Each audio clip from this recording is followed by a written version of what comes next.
bonjour à chacun. Donc si vous êtes nouveau cet après-midi, c'est un plaisir de vous recevoir ici dans la maison de Dieu. Et je voudrais vous inviter à écouter la parole de Dieu comme si vous étiez seul dans cette salle. Vous n'êtes pas seul, on est là. Mais comme si Dieu vous parlait, parce qu'en réalité, il vous parle. Cet après-midi, je voudrais vous parler de ce qu'est une véritable conversion. Vous savez, c'est un mot que l'on utilise dans toutes sortes de domaines. Par exemple, on peut convertir une chaudière qui marche au fioul en y adaptant un brûleur à granules, parce que c'est plus écolo, parce que ça coûte moins cher. En informatique aussi, on peut convertir un fichier d'un format dans un autre, par exemple une vidéo YouTube en un fichier MP3. Peut-être vous vous souvenez, il y a une dizaine d'années, nous passions notre temps à convertir des sommes des francs à l'euro et de l'euro en francs. Vous avez remarqué, quand on veut montrer que quelque chose est cher, on convertit en francs. On dit à la personne, hein, dans votre restaurant, le plat du jour, vous me dites, rien que le plat du jour, c'est 15 euros. Mais 15 euros, vous vous rendez compte, c'est 100 francs. Voilà, une conversion, c'est une transformation. C'est le passage d'un état à un autre. C'est un changement. Alors bien sûr, on parle aussi de conversion dans le domaine de la religion. Par exemple, quand un homme veut épouser une femme d'une famille musulmane, en général, la famille demande à cet homme de se convertir à l'islam. Concrètement, on va lui demander de se faire circoncire, comme les musulmans sont circoncis, et puis il va prononcer une prière dans laquelle il dit qu'il n'y a de Dieu que Allah et que Mohammed est son prophète. Enfin, sans vouloir vexer personne, souvent les gens le font simplement pour la forme, c'est-à-dire pour pouvoir épouser la femme, mais ne pensez pas qu'après cela, la personne va faire ses 5 prières par jour, ni le pèlerinage à la Mecque, encore moins le ramadan. La Bible aussi parle de conversion, mais vous allez voir avec moi que c'est dans un tout autre sens. Alors je vous invite à écouter ce que Jésus a dit à ce sujet, c'est dans l'Évangile selon Matthieu au chapitre 18 et au verset 3. Le Seigneur nous parle de la conversion et ce sera le thème de mon message cet après-midi. Donc Matthieu, chapitre 18, on va lire les versets 1 à 3.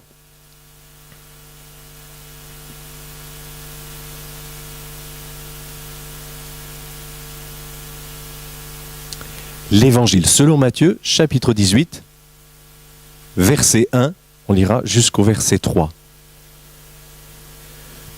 À ce moment-là, les disciples s'approchèrent de Jésus et dirent : « Qui donc est le plus grand dans le royaume des cieux ? » Jésus appela un petit enfant, le plaça au milieu d'eux et dit : « Je vous le dis en vérité, si vous ne vous convertissez pas et si vous ne devenez pas comme les petits-enfants, vous n'entrerez pas dans le royaume des cieux.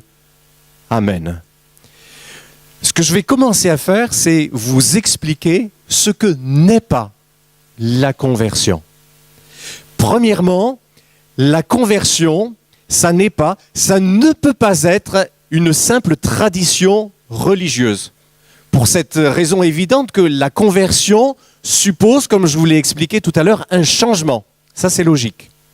Peut-être que quelqu'un va objecter et me dire « Mais monsieur le pasteur, oui, je comprends que vous demandiez à une personne musulmane ou à un juif de se convertir au christianisme, mais si quelqu'un est né chrétien, comment est-ce que vous pouvez lui demander de se convertir ?» Alors, mes amis, là, on touche du doigt quelque chose de vraiment essentiel. Et je suis obligé de vous dire ceci, c'est que, en fait, on n'est pas chrétien par famille, par pays ou par tradition, mais on se convertit pour soi-même, individuellement. Le fait pour quelqu'un de naître dans un garage ne va pas faire de lui une voiture, évidemment. De la même manière, on peut naître dans une famille chrétienne et pour autant, on aura besoin, pour devenir soi-même un chrétien, de se convertir à titre personnel. Tertullien, c'est un de ce qu'on appelle les pères de l'Église, qui a vécu au IIe siècle après Jésus-Christ, a écrit ceci dans une lettre à des païens. Autrefois, j'insultais la religion chrétienne comme vous le faites aujourd'hui. Nous avons tous été des vôtres, car on ne naît pas chrétien, on le devient. Donc un enfant de chrétien doit lui-même se convertir pour devenir chrétien. Un théologien juif qui s'appelait Nicodème est venu vers Jésus.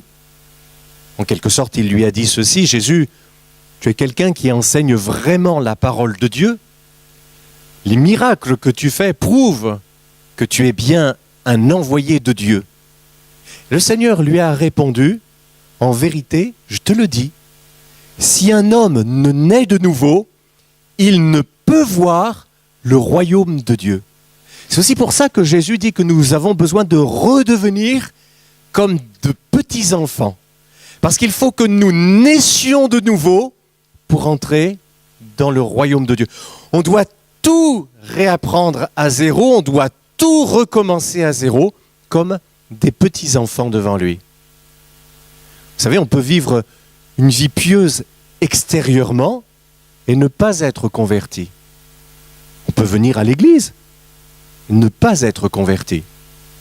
Je vais vous dire quelque chose, on peut être même théologien, prêtre, pasteur, et ne pas être converti. Mais attention, on n'est pas non plus sauvé. Parce que Jésus dit, si vous ne vous convertissez pas, vous n'entrerez pas dans le royaume de Dieu. À qui est-ce que Jésus a dit ces paroles? Il a dit ça à ceux qui écoutaient déjà son enseignement, à ceux qui le suivaient. Il les a mis en quelque sorte en demeure de se convertir. Ceux qu'on appelle les apôtres se sont tous convertis. Pierre s'est converti, Paul s'est converti, Jean s'est converti, Jacques aussi a dû se convertir. Parce que Jésus dit, si vous ne vous convertissez pas, vous n'entrerez pas dans le royaume de Dieu. Voilà. Deuxièmement, la conversion, ce n'est pas non plus, la conversion biblique, j'entends, ce n'est pas non plus un changement de religion. Parce qu'un changement de religion, ça peut se faire dans tous les sens. Un protestant devient catholique, un catholique se convertit au judaïsme ou devient musulman, un juif devient bouddhiste. Mais Jésus dit que nous devons nous convertir, et là, il nous parle non pas d'un changement de religion, il ne parle pas d'un sacrement ou d'une cérémonie quelle qu'elle soit, il nous parle d'un changement intérieur. Un jour, vous n'êtes plus la même personne.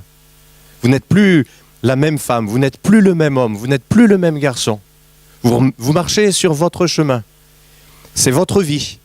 Et vous entendez Dieu vous appeler. Ça peut se faire dans une réunion comme celle-ci, ça peut se faire par la lecture de la Bible. Mais en entendant Dieu vous parler, en entendant Dieu vous appeler, pour la première fois de votre vie, vous jetez sur votre existence comme un regard étranger à vous-même. Et là, en entendant la voix de Dieu, vous sentez votre misère. Vous sentez votre péché. Et vous aspirez à autre chose. Vous voulez vivre une vie épanouie. Vous voulez enfin connaître la paix avec Dieu. Vous voulez aussi le connaître lui personnellement. Alors, comme Dieu vous appelle, vous vous retournez dans la direction de celui qui vous appelle. Vous faites demi-tour et vous revenez à Dieu. C'est ça la conversion. Troisièmement, on ne peut pas réduire la conversion à une simple croyance intellectuelle. Vous savez, dans l'Évangile, il est écrit, l'Évangile selon Jean, chapitre 2, verset 23, « Plusieurs crurent en Jésus à la vue des miracles qu'il faisait.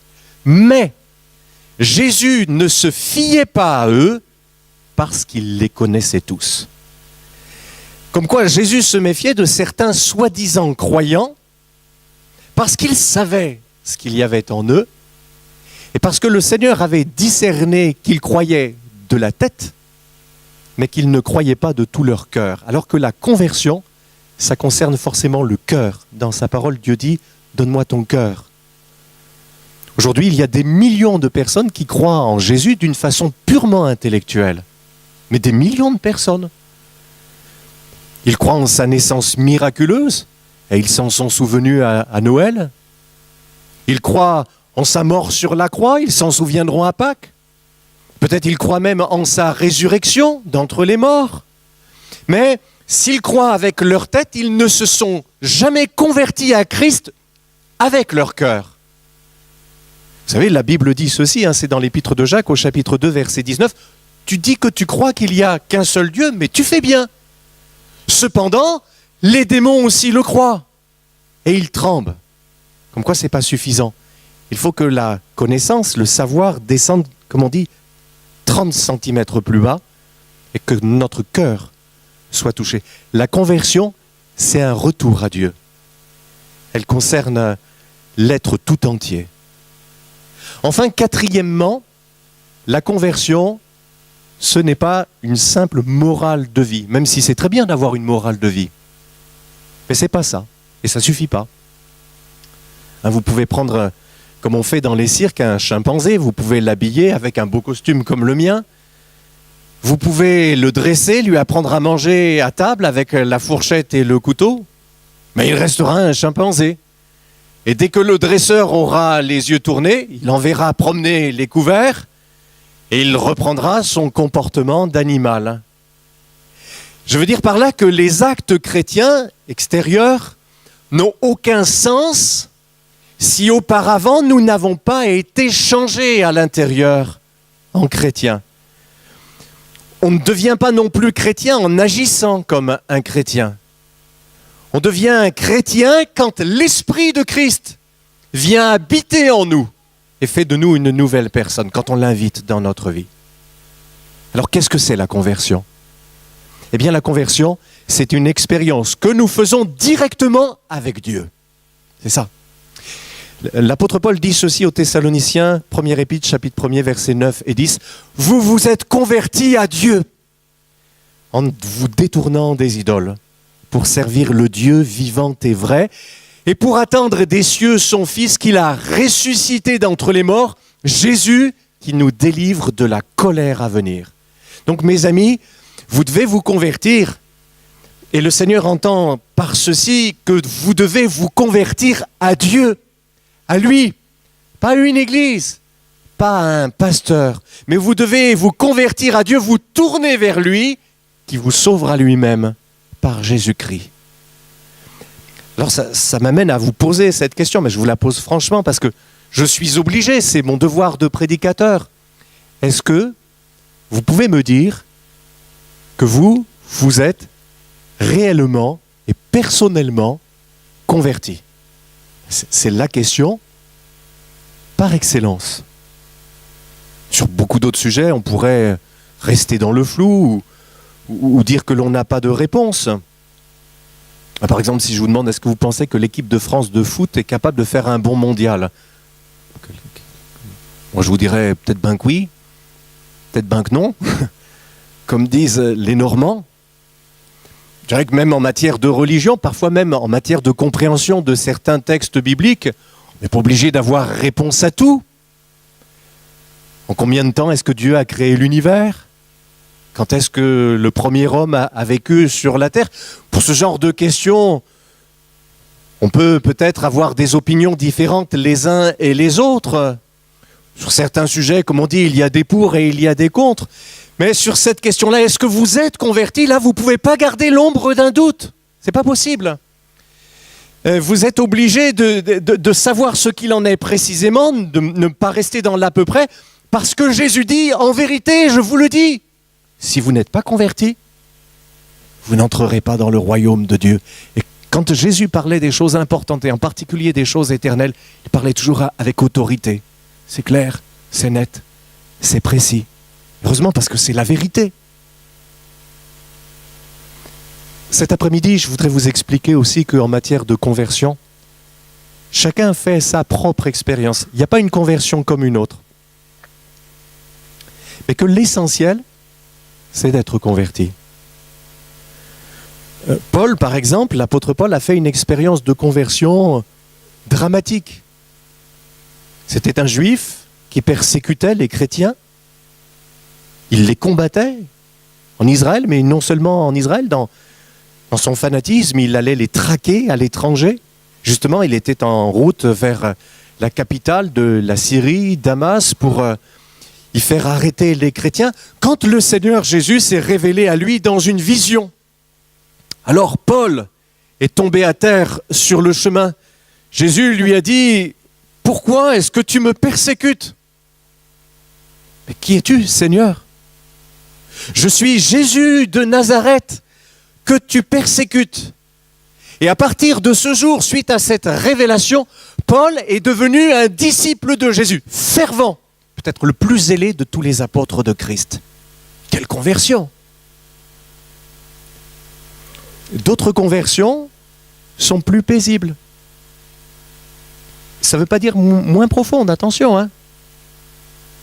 Par exemple, Lydie, la première femme convertie au christianisme en Europe, sa conversion nous est racontée dans le Nouveau Testament, dans les Actes des Apôtres, au chapitre 16. Il nous est dit que déjà elle craignait Dieu, qu'elle avait une certaine connaissance, qu'elle cherchait Dieu. Et un jour, justement, l'apôtre Paul est venu prêcher l'évangile dans la ville où elle se trouvait. Et la Bible dit ceci, « Le Seigneur ouvrit le cœur de Lydie pour qu'elle soit attentive à ce que disait Paul. » Elle a reçu l'évangile tout simplement. Quand elle a entendu pour la première fois, parce que c'était la première fois ce message qu'il y a, que le Dieu unique avait donné son Fils sur la croix pour qu'elle ne soit pas perdue, mais qu'elle ait la vie éternelle. Alors quelque chose en elle-même s'est ouvert à ce message. Le Seigneur lui ouvrit le cœur. C'est ça le message que j'attendais. Maintenant, je sais que Dieu m'aime. Maintenant, je sais que je vais pouvoir le connaître personnellement. Je vais avoir la paix avec Dieu grâce à Jésus-Christ. Et l'Écriture nous dit qu'elle a cru et qu'elle s'est faite baptiser. À côté de la conversion de Paul, la conversion de Lydie semble tranquille, paisible, sereine. Ce n'est pas la tempête. Mais elle, comme lui, est devenue disciple de Jésus. Et ça a été aussi profond. Vous savez, il y a des conversions qui sont, comment dirais-je, dramatiques, comme je disais tout à l'heure, soudaines, comme le noyé qui sort la tête hors de l'eau. Il respire un grand coup, il découvre les choses. Parfois, pour d'autres personnes, ça se fait en douceur, parce qu'ils reçoivent Christ dans leur vie. Il y a des gens qui peuvent dire précisément tel jour, à telle heure, je me suis converti. Ça, c'est mon cas. Je me souviens, hein, c'était en 1984, pendant les vacances de Pâques. J'étais dans ma maison, j'étais tout seul, j'étais dans ma chambre. Voilà. Dieu m'a appelé. J'ai dit oui. Je me suis couché. Le lendemain, je me suis réveillé. Je me dit, tiens, hier, tu as dit oui à Dieu. Qu'est-ce que tu fais maintenant? J'ai dit oui à Dieu. J'ai dit oui à Dieu. Et voilà, je suis là aujourd'hui devant vous. Je marche avec le Seigneur. D'autres personnes ont peut-être du mal à dire à quel instant précis ils sont passés des ténèbres à la lumière. Vous savez, c'est un petit peu comme quand le jour se lève. À quel moment est-ce qu'on passe de la nuit au jour? Mais une chose est sûre, c'est que le soleil de la vérité, le soleil de l'amour de Dieu s'est levé sur leur vie et qu'aujourd'hui ils appartiennent à Jésus et qu'ils sont convertis. C'est ça l'essentiel. C'est que tu te convertisses et qu'ensuite tu prennes le baptême pour témoigner de ta foi. Parce que la parole de Dieu dit, repentez-vous, convertissez-vous et que chacun de vous soit baptisé au nom de Jésus-Christ pour le pardon de vos péchés. En tout cas, la conversion est toujours en rapport avec la révélation du Seigneur Jésus-Christ. Il y a un minimum de choses à connaître sur Jésus-Christ pour pouvoir se convertir. Si on dit que l'on est croyant, mais que l'on ne sait pas quoi croire, ça n'a pas de sens. Regardez, Paul et Lydie se sont convertis en recevant la révélation de Jésus. Jésus dit, « Je suis le chemin, la vérité et la vie. Personne ne vient au Père si ce n'est en passant par moi. » Donc une personne convertie, c'est une personne éclairée par Jésus, éclairée aussi sur Jésus. Jésus dit, « Je suis la lumière du monde.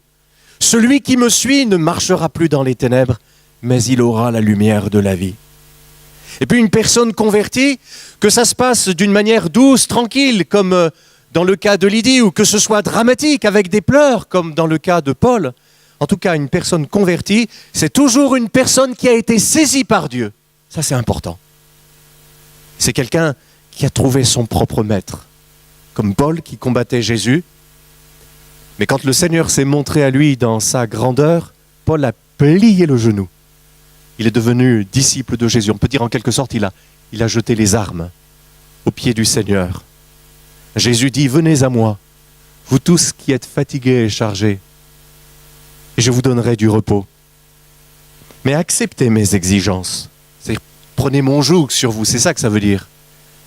Laissez-vous instruire par moi, car je suis doux et humble de cœur. Et vous trouverez le repos pour vos âmes, car mes exigences sont bonnes et mon fardeau léger. Je vais vous raconter comment s'est converti Charles Spurgeon, un prédicateur connu, anglais, du 19e siècle. Dès son enfance, il a été convaincu de son état de péché. Ça le tourmentait. C'est bien qu'il a grandi en se sentant misérable, sans espoir. Il pensait que jamais Dieu voudrait le sauver parce que lui était un pécheur. Avec les années, même son état a empiré. Adolescent, il a consacré 6 mois à la prière. Il avait l'impression que ses prières restaient sans réponse. Il a décidé de faire le tour des églises de la ville où il était pour y trouver le salut de son âme. Il était prêt à faire n'importe quoi pour trouver le pardon de Dieu. Il avait 15 ans et demi. Donc il est allé dans une église, là il dit qu'il a entendu des choses vraies, glorieuses.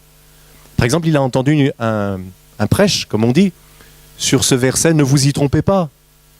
On ne se moque pas de Dieu. Ce qu'un homme a semé, il le moissonnera aussi. Spurgeon raconte qu'en entendant ces paroles, son cœur a été transpercé. Mais ça ne lui a pas procuré la paix. Ça ne l'a pas aidé à trouver le chemin du salut. Un jour d'hiver, il était bloqué par une tempête de neige. Il ne pouvait pas aller dans l'église où il avait prévu d'aller. Maintenant, juste à sa porte, il y avait une petite chapelle où se retrouvaient des chrétiens méthodistes. Les gens disaient que c'était une secte et que là-bas, on chantait si fort que ça donnait mal à la tête. Enfin, il n'en était plus à ça près. Et ce jour-là, il a poussé la porte de cette chapelle. Le pasteur était absent. Lui aussi avait été bloqué par la tempête de neige. Alors, les gens ont fait chanter, il n'y avait pas le téléphone pour prévenir, comme aujourd'hui.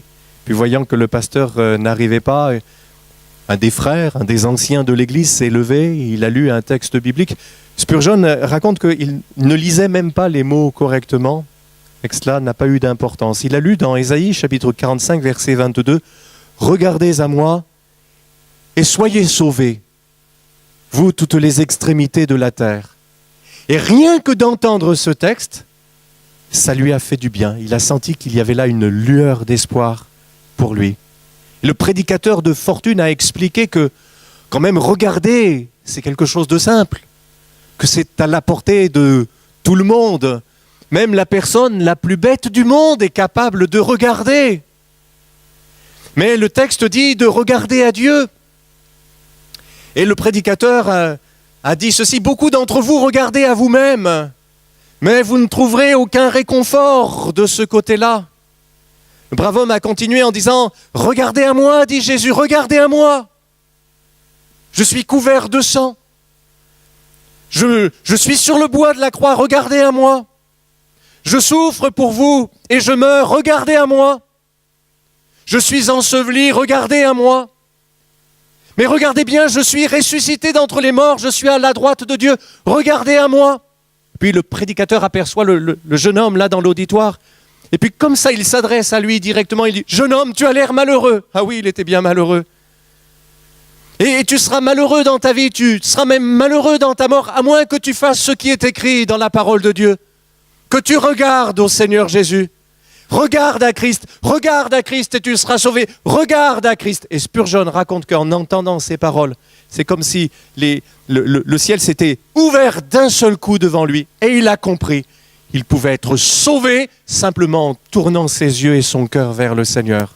Il dit, suite à cela, je me suis retrouvé libre en moi-même. J'ai eu l'assurance de mon salut. J'aurais pu me lever et chanter à pleine voix comme ces méthodistes que le sang de Jésus m'avait purifié de tous mes péchés.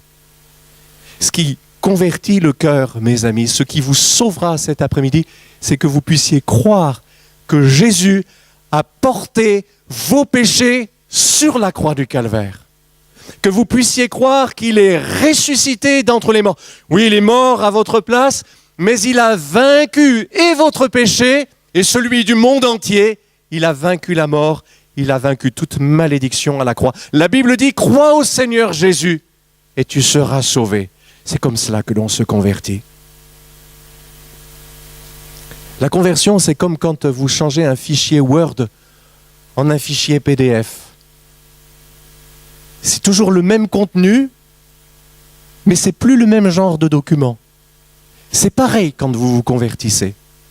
C'est toujours vous, mais vous n'êtes plus le même genre de personne. Dieu vous a transformé.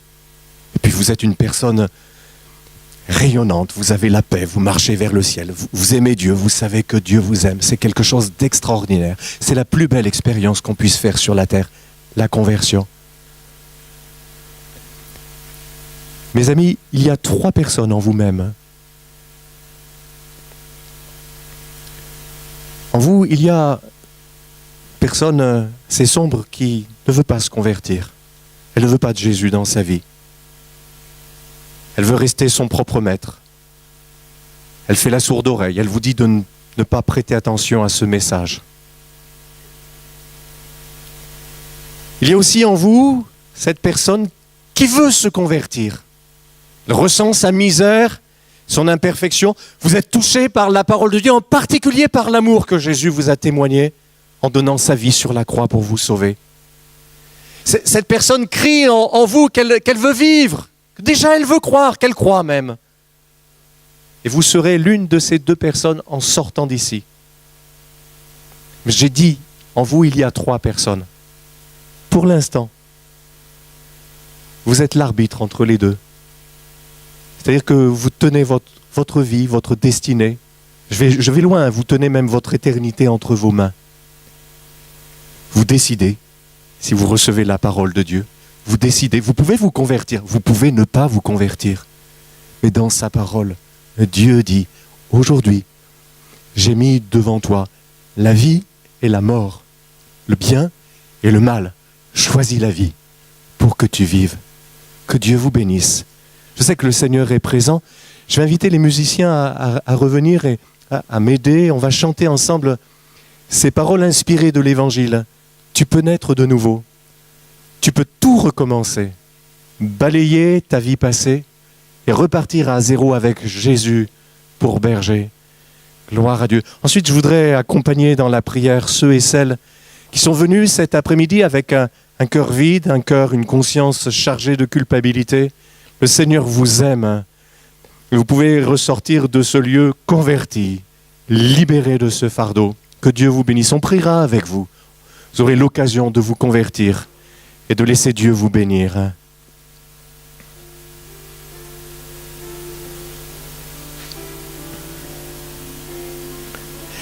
Tu peux naître de nouveau, tu peux tout recommencer, balayer ta vie passée